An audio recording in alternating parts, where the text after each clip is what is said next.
आजचा व्हिडिओ शेवटपर्यंत नक्की ऐका.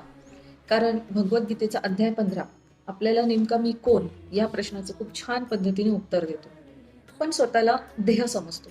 नाव, नाती, जबाबदाऱ्या, पद यातच आपण स्वतःला शोधत असतो.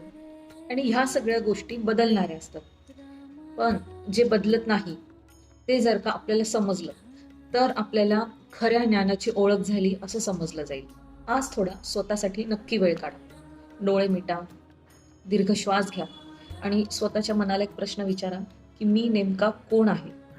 देह, नाव, नाती, जबाबदाऱ्या, पद या सगळ्याच्या पलीकडे मी काहीतरी आहे. आपण आज इथे एका झाडाचं उदाहरण घेऊ. संसाराचं उलटं झाड. हो, तुम्ही बरोबर ऐकलंय, संसाराचं उलटं झाड. श्रीकृष्ण आपल्याला काय सांगतात की हा जो संसार आहे हा एका उलट्या झाडासारखा आहे. म्हणजे मूळ वर आणि फांद्या सगळ्या खाली पसरलेल्या आहेत. मूळ म्हणजे परमात्मा आणि फांद्या म्हणजे आपले कर्म, सुख दुःख, नाती गोती. आपण मात्र फक्त फांद्या पकडून बसतो. नाती गोती, मान सन्मान, पैसा पाणी सगळं. पण मूळ म्हणजे आपण त्या परमात्म्यालाच विसरून जातो. आपण त्या झाडातून बाहेर कसं पडायचं. तर श्रीकृष्णांनी सांगितलंय वैराग्याची कुऱ्हाड.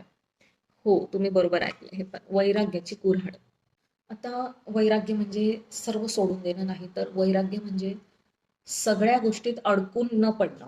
नाती ठेवा, जबाबदाऱ्या पार पाडा, पण ह्या सगळ्यामध्ये स्वतःला हरवून नका देऊ, स्वतःला अडकवून नका घेऊ. आता ह्याच्यामध्ये श्रीकृष्ण 3 सत्य सांगतात की देह नाश पावतो, आत्मा नाश पावत नाही.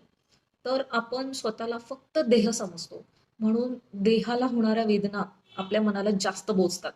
आणि जेव्हा आपल्याला समजतं ना की मी काही फक्त देह नाही, तर मी आत्मा म्हणजे या परमात्म्याचा एक छोटासा अंश पण आहे, तर आपल्याला होणारं दुःख थोडं हलकं होतं आणि मन पण शांत होऊन जातं.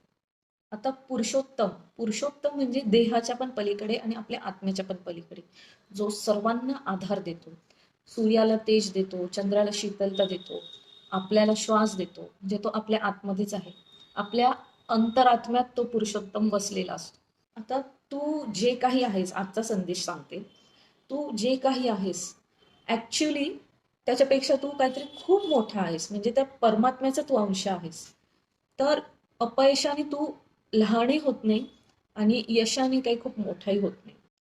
तू आत्मा आहे, शांत, स्थिर आणि पूर्ण.